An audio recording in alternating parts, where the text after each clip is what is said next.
It's finally here.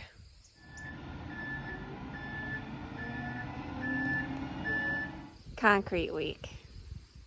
Before I show you what it looks like now, let me show you what we've been up to for the last couple of weeks.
As you just saw, we've been working hard the last couple of weeks to get this ready for concrete. To start getting this area ready for the concrete, we just cleared out the barn as I showed in the last update video. And then after that, we took a laser leveler that put a line on the wall so that we could measure from that level line. And then we snapped some chalk lines so that we could see where the floor needed to be level. Then Joel took his skid loader and he got the majority of the leveling done with the skid loader. Once the floor was mostly level, we used a screeding board and went back and forth to get it the rest of the way. And if there were any high spots, we just dug it out. And if there were low spots, we used some of the fill that we had pulled out to fill those low spots. We actually didn't end up needing to bring in any more fill because we had plenty from the spots that we pulled out, and we still actually have a pile outside of extra fill from clearing out the high spots. Once everything was level, Joel used a machine to pack down the sand, and then we started putting the foam down. Putting the foam down was a fairly simple and quick task. It's just 2-inch thick foam, and we just laid it over the entire floor, as well as putting it up a little ways on the sides because the concrete will be, I think, about 5 inches high. So it should stick out a little bit above the concrete after the concrete's poured. Putting the foam down was our last step before we are ready for the concrete company to come. So we hired them to come and do rebar and pour the concrete. So I'm hoping that they come today and they'll get started with putting the rebar in.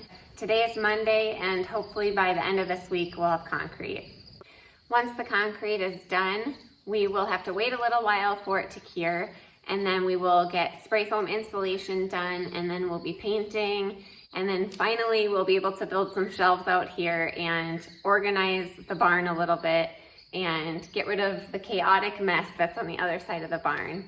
Then once that's all moved, we're going to have to spray foam insulate on that side also. So there's a lot more work to be done in the barn, but getting concrete done is definitely a step in the right direction, and we're looking forward to being able to use the barn.